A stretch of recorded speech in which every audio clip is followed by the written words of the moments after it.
ఆవు, పులి కథ. ఒకానొక ఊరిలో ఒక రైతు ఉన్నాడు. అతనికి ఒక పెద్ద వ్యవసాయ భూమి, కొంత గేదెలు, ఆవులు ఉండేవి. తన పని తాను చేసుకుంటూ సంతోషంగా జీవించేవాడు. అతని దగ్గర ఉన్న ఆవుల్లో ఒకటి చాలా మంచిది. పాలివ్వడంలో మంచి పేరున్న ఆ ఆవు ఎంతో బలంగా, ఆరోగ్యంగా ఉండేది. ఒకరోజు ఆ రైతు ఆవును అడవికి తీసుకెళ్లాడు. అక్కడ మంచి మేత దొరుకుతుందని అనుకున్నాడు. ఆవు అక్కడ మేత మేయసాగింది. రైతు కొద్దిసేపు దూరంగా వెళ్లి మిగతా పనుల్లో నిమగ్నమయ్యాడు. అంతే, ఓ పులి అక్కడికి వచ్చింది. అది ఆకలితో ఉండి ఆవును చూసి దానిని తినాలని అనుకుంది. పులి ముందుకు వచ్చి ఆవుతో ఇలా అంది: ఓ ఆవు, నేను చాలా ఆకలిగా ఉన్నాను. నిన్ను తినడం తప్ప నాకు మార్గం లేదు. ఆవు భయపడిపోయింది. అయినప్పటికీ తెలివిగా ఆలోచించింది. అది పులిని చూసి ఇలా అంది: ఓ పులి రాయభారి, నేను నిన్ను ఆపలేను.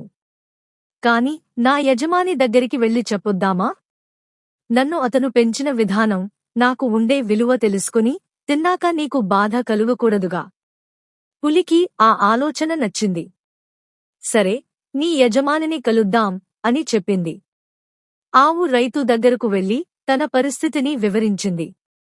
రైతు తెలివిగా ఆలోచించి ఇలా అన్నాడు: ఓ పులి, నీవు నా ఆవును తినడానికి ముందు ఓ విషయాన్ని తెలుసుకోవాలి. ఇది సామాన్యమైన ఆవు కాదు. ఇది నా కుటుంబానికి అమ్మవారి ప్రసాదం. దీనిని తినితే మాకు కష్టాలు వస్తాయి. నా వంశంలో ఇది చాలా పవిత్రమైనది. దయచేసి మమ్మల్ని వదిలేయ్. పులి కాస్త వెనక్కి తగ్గింది. అలా అయితే నేనొక వారం వేచి చూస్తాను. మీరు నన్ను మోసగించలేరు.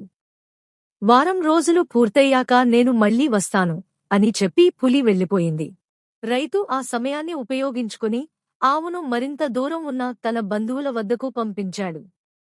వారం రోజుల తర్వాత పులి తిరిగి వచ్చి ఆవును వెతికింది. కాని అక్కడ ఆవు లేకపోవడంతో దుఃఖించింది.